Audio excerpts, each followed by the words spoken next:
In space warfare, always take advantage of a frictionless battlefield. Send your missiles from as far away as possible. What's up, meta nerds? This video is about the Empire's Broadside-class Cruiser, a long-range missile boat that can deal an incredible amount of damage, or be pathetically destroyed if used incorrectly. It was manufactured by Kuat Drive Yards, the same people that made all the other Imperial Star Destroyers. The look of the keel was based on the Gladiator-class Star Destroyer, but you can think of this thing as a sort of mini Victory class. Introduced 1 year before the Battle of Yavin, they left the construction yard being 500 meters, or 1,640 feet long. This makes them about half the size of the Victory, and about 1/3 the Imperial 1 class.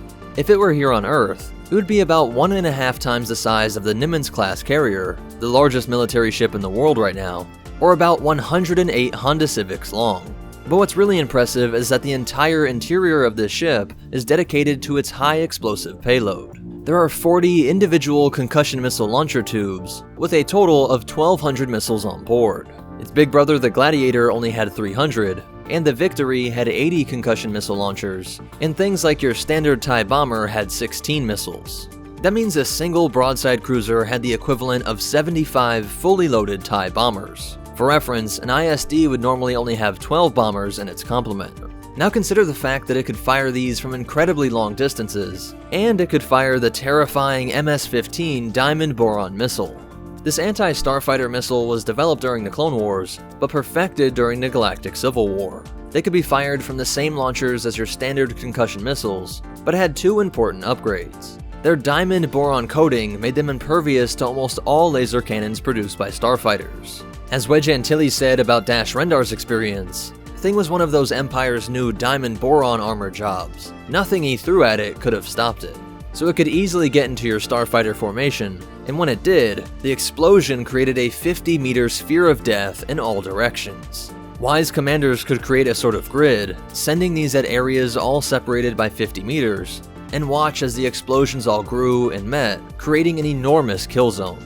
The ship was also equipped with a pair of turbolasers, and did have some relatively weak shielding. But this thing was designed to stay in the rear. It was slow, had terrible maneuverability, and even some of the armor was removed, making it just a few steps away from literally being a glass cannon. The Broadside class did not have any starfighter hangars, and because almost the entire interior was dedicated to carrying its missile payload, it was reliant upon other ships for constant support. These would almost never be seen alone, always escorted by other capital ships, mostly Star Destroyers. As the war raged on, the Empire developed ways to use the missile cruiser with deadly efficiency. When it was equipped with its Diamond Boron missiles, it could focus on an anti-starfighter role. By using your own starfighters to corral the enemy fighters, and keeping the broadsides far enough away that the enemy didn't even expect missile fire, you could accurately deliver those missiles into the center of the enemy formation. Just make sure to coordinate this maneuver with your starfighters, having them either peel off at the right time, or stay just outside of the blast radius. This position is key, as enemy bombers and just about any capital ship can make quick work of the Broadside class if they could get to one. This is why they should hang back, with a cloud of starfighters and interceptors out in front of you to protect your Star Destroyers that were set up in the middle. If you were ambushed by the rear, this would be the worst case scenario for your broadside cruisers, but hopefully your destroyers could peel back while your cruisers rushed forward. In this 3-level split, your enemy assets are constantly being bombarded by this sniping missile boat that they can't even get to. Way too much laser cannon and turbo laser fire from these first 2 levels. Those Diamond Boron missiles could also blow apart rebel space stations with ease, but they simply became too expensive. Each missile cost 20,000 credits. That's the cost of a Vulture droid, or 1/3 a TIE fighter, and would put a total payload at 24 million credits. That's around the cost of the Broadside class itself, and consider that the Gladiator was 34 million, or think of it this way. Resupplying 6¼ broadsides cost as much as a brand new Imperial-class Star Destroyer. For this reason, most were loaded up with your standard concussion missiles, but the tactics remained the same, and the destruction it could cause was still incredible.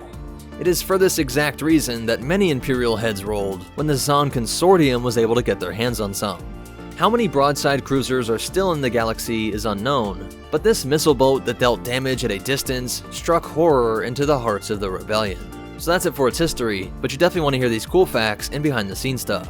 It was originally designed to be just 50 to 60 meters, which kinda makes more sense when you look at it. It would have been similar to the Guardian-class light cruiser, but StarWars.com and just how it looks next to Star Destroyers in-game confirms that it is 500 meters. It was introduced in the game Empire at War, but many note its similar appearance to the Demolisher in the 1985 TV show Star Wars Droids. This ship would become the Gladiator-class, and then inspire the Broadside-class. And I think it's kind of funny that this ship should actually never be involved in a broadside. Additional information for the breakdown came from the official guide for Empire at War, and the Force Unleashed campaign guide. Also, this video topic was chosen by our Patreon supporter, Lettuce. If you want to connect with us on social media, find ways to support our channel without it costing you a thing, or check out our Patreon, take a look at the description below.